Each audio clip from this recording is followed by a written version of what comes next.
So we're going to try something different. I'm going to fire some questions, almost like an interview to Ben, about his training, with it being changed recently. What prompted the change of going from full bodybuilder to more of a hybrid method? So, first of all, what I will say is I've forced Robbie to do this off the whim because I want him to get on YouTube. However, what I have found is what prompted it, sorry, is I've always had an interest in the athletic side of things. And I think if anybody loves training, we just love to train and we love to push our limits. Like when you feel that taste of blood sensation in your mouth and all that sort of stuff.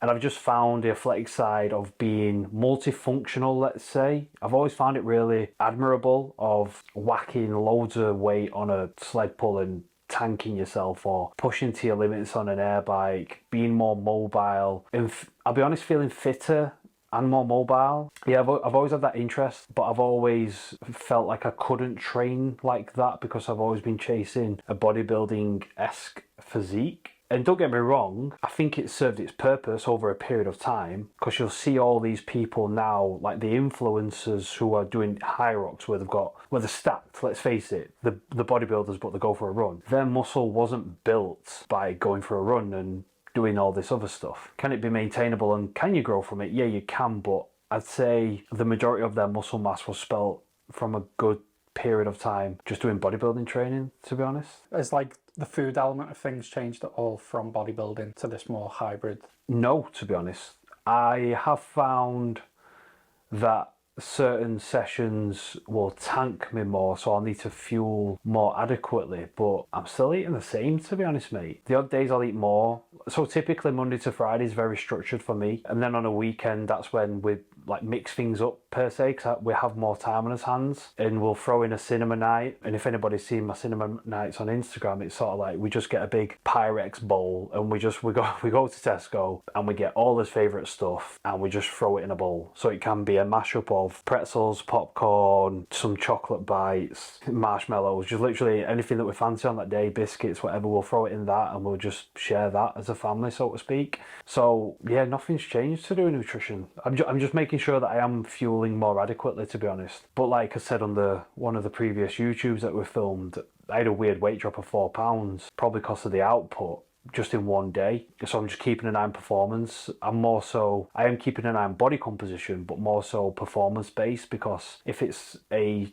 say strongman-esque session like that, you will burn through food per se. So like my food sources, types of foods and meals I'm having day to day, still the same, to be honest. What's the goal with it, and is there a goal with it? Like with bodybuilding, people end with a show and stuff like that. Is it the enjoyment, or is there a point that you want to get to? So we said earlier, not many people may be aware, but I went for like my first run in like 12 years the other day, and I said to Robbie earlier, it'd be pretty cool to get like a sub 25-minute run at my body weight. I've got no intention really of downsizing, let's say. Now, I've said to a couple of people I'm close with, and it sounds really cheesy, but ultimately I want to create a bit of a freak, someone who can deadlift near enough 3 times the body weight, squat 2 times the body weight, but move really well, push 300 kilogram on a sled, do a sub 25 5k. So it's having those performance based goals, and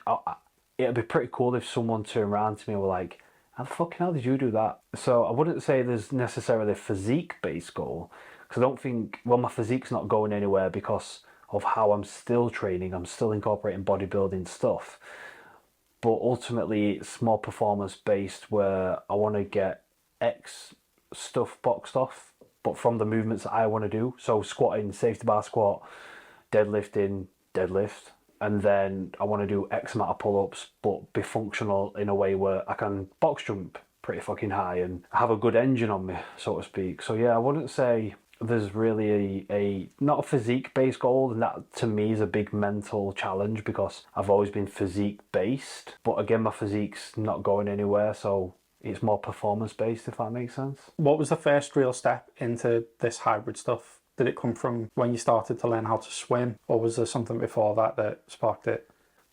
So ultimately the decision came from me likely not competing in bodybuilding next year, and it was a combination of going to Brazilian Jiu-Jitsu, realizing that I already knew my mobility was bad, but realizing it was really bad. And combination of swimming and just, it's nice to feel fit. And obviously fitness was improving. I'd say it was multifaceted of trying these new things, still training hard and still looking better on a week-to-week basis. And I was just watching a couple of bits and I was like, I'm just going to go all in at it. I'm just going to rip the plaster off and jump at it. So there is a local guy called Mick Blythe. Shout out to Mick Blythe for knocking me up a program. And I just went at it. And I was really nervous because my first session, it was actually the strongman session of it all, because the day before I trained legs, and a combination of tire flips, farmers carries, sled pushes and pulls, sandbag work. I was literally outside the gym in my car, nervous, and I messaged him actually saying, is this normal, mate? Because he was like, yeah, completely normal, change direction, all that. And I knew that, but it's just nice to hear it as affirmation. Yeah, I'd say probably the real biting point was me deciding that I wasn't going to step on stage next year. Yeah. Where did the nerves come from? Was it from not knowing if you were going to be able to do the stuff because you've got the strength, you've done the bodybuilding? What was it a mental thing? I think it was a little bit, it was definitely mental. And stepping into the unknown, which is always nervy. I still get nervous now when I'm going for my swimming lesson. So I have that like sicky feeling in your tummy. It's a bit of nerves, a bit of excitement and that. And it was because I've trained how I trained for so long. And I can remember when I first walked in, that you've seen it, the functional room with all the stuff. When I first walked in there was a couple of lads in there doing what they do, like circuit, fashion, in that orientation stuff, style of training. And so I was like warming up to do my bits, and I felt like an imposter, whereas typically I'd go in and do a bodybuilding session or hypertrophy focus, whatever you want to call it. So yeah, I think a little bit it was like imposter syndrome, starting something new, but it gave me, it was that like reminder stroke respect for clients who are undergoing a new transformation who may not have been even coached before. I'd say that's where the nerves came from, to be honest. Is there a particular thing that you've started doing that you prefer? Is it all even, or like, do you prefer the swimming? Do you prefer the tire flips? Like, is there anything that, even though you said you do get nervous, that you are like excited to be like, I'm going to fucking do this week? Yeah, so I enjoy swimming, but I'd say that's actually my least favourite at this moment in time. It's probably because I've not been in the pool for a while. Currently my favourite, it's probably tire flips and the sandbag work, because it's so explosive, and safety bar squats because my numbers are building quite nicely at this moment in time, and the Smith floor press. So what I've found is it's that very big explosive work that I'm finding my favourite, and the sled work as well. Like a couple of weeks ago, I trained with a client and we knocked 280 kilogram on the sled, and he was like, mate, you're a fucking psycho. And I used the rule of thumb of, but it's stupid, but it gets fire in your belly. I said, if it nudges, it moves. So it nudged. So we did it. And we just didn't even know what to do with ourselves after. We just like really pushed ourselves.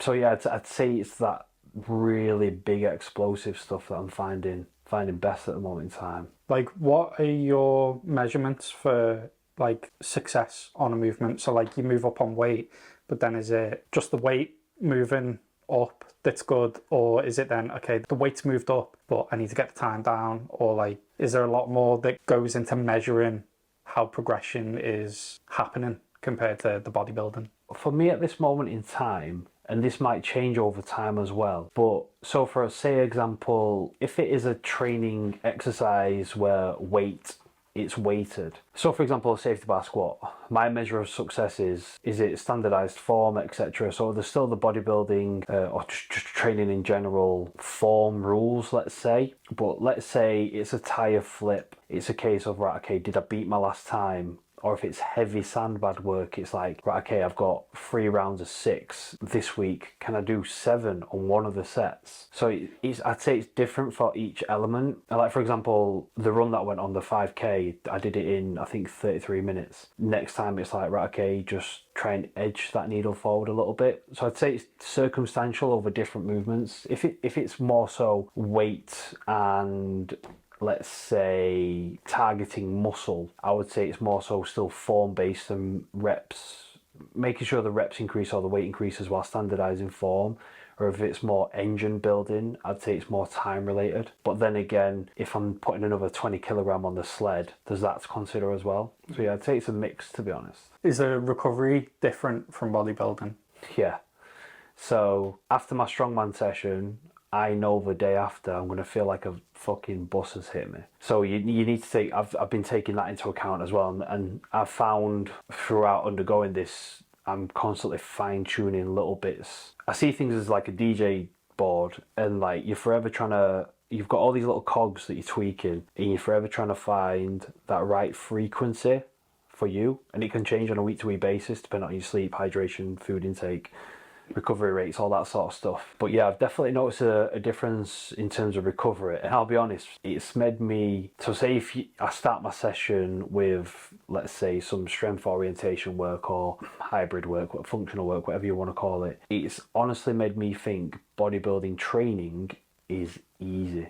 Like the hardest thing to do with bodybuilding is the food element. The training side, if you love training, the easiest bit in the world, as long as you know how to hit the intended target muscle. But you're putting 280 kilogram on a sled and you've got to fucking do it and your whole body's screaming at you. That's hard. That is hard. So yeah, I've definitely found a level of respect for people who do a round of things. And I'm not just talking about doing a slam ball and running a kilometre. I mean like really pushing stuff.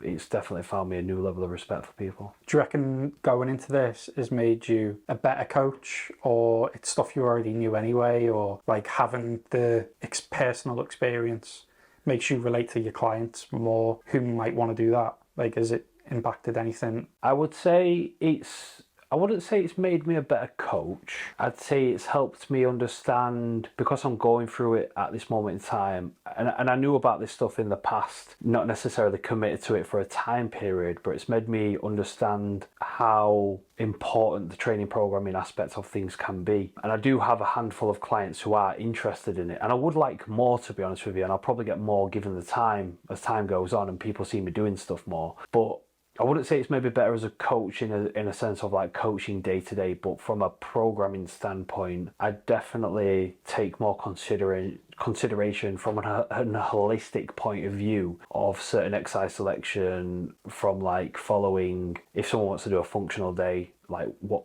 the other considerations wider afield, and also potentially phasing training as well, like 4-week phases, 6-week phases. There's definitely that consideration, but that's the minutiae of people, I would say. Most people just want to look better and be a bit fitter. So the considerations from them to say an athlete training for a specific competition or event, that's when the more specificity would get involved. So you're peaking that individual. But yeah, from a day-to-day programming aspect, I'd say it's given me more understanding or things to be aware of, I'd say.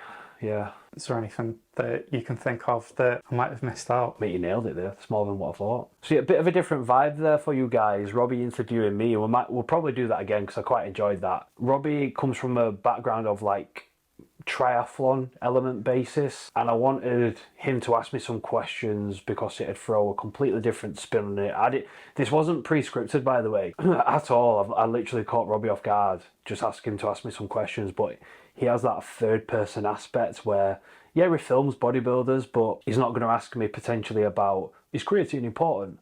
It's more so the deeper understanding of stuff, so that's why we did this. So I hope you enjoyed this different spin of it. And if you got something from it, or if you just find it a little bit interesting, then that's a win. So yeah, see you on the next one.